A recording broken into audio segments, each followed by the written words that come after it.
June 2న 2 లక్షల ఉద్యోగాల భర్తీ ప్రకటన విడుదల చేయాలని లేదంటే ముఖ్యమంత్రి నివాసం ముట్టడిస్తామని ఎంపీ ఆర్ కృష్ణయ్య హెచ్చరించారు.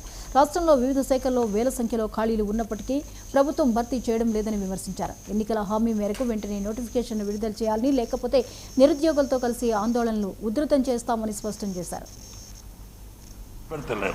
డిఫెన్స్ భూములు వస్తారు, ఫ్రీడమ్ ఫైటర్ భూములు, ఇనాం భూములు వదిలిపెడతలేరు, ఫ్రీడమ్ ఫైటర్ భూములు వదులుతలేరు,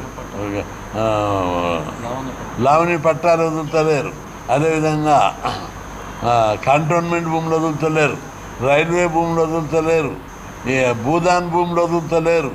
ఏ భూములను కూడా వదలకుండా అంతా అక్కడ పోయారు. ఆ భూములన్నా పోయి నిరుద్యోగులకు ఇస్తే చేసుకొని బతుకుతారు. అవి అట్లా చేయరు. మొదలు భూములను అగోసగ్గా కొని మళ్ళా ఇంటి భూముల పేరు మీద పరిశ్రమ భూములు లాక్కుంటుర్రు. అదేవిధంగా లీజుకి ఇచ్చిన భూములను లాక్కుంటుర్రు. ఎండోమెంట్ భూములను నిషేధిత భూములు అని చెప్పి అది కొత్త లాక్కుంటుర్రు. ఈ విధంగా భూముల మీద పడి, భూ కబ్జాల మీద పడి వేల కోట్లకు మరిగి నిరుద్యోగుల యొక్క డెవలప్మెంట్ను, ఉద్యోగాలు ఇచ్చే దాన్ని మర్చిపోతుండ్రు. అధికారులు మర్చిపోతుండ్రు. మంత్రులు అందరూ గదే దొంగలు లేక పీకెత్తిన తయారైనరు.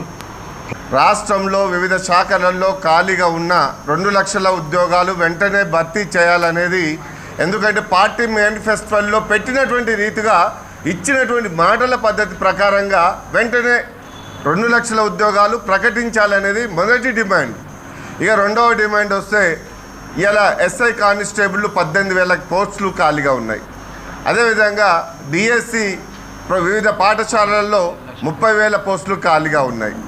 అదేవిధంగా బీసీ, ఎస్సీ, ఎస్టీ, మైనార్టీ గురుకులాలలో 12,000 పోస్టులు ఖాళీగా ఉన్నాయి.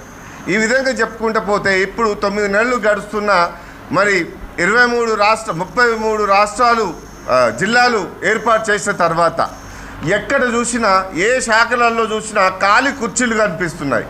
ఇప్పటివరకు ఒక్క నోటిఫికేషన్ అయినా భర్తీ చేసిండ్రా మొత్తం టోటల్లీగా అంటే ఎక్కడ కూడా భర్తీ చేయలేదు. గత ప్రభుత్వంలో నామమాత్రంగా ఆర్ కృష్ణన్న గారి ఉద్యమాల ఫలితంగా డిఎస్సి కొన్ని, అదేవిధంగా గురుకులాలు 9,200, అదేవిధంగా గ్రూప్ 1, గ్రూప్ 2 నామమాత్రంగా వేశారు. కానీ మరి మొత్తం ఫిల్ఫిల్ అయినటువంటి పోస్టులు ఎక్కడ పోతున్నాయి?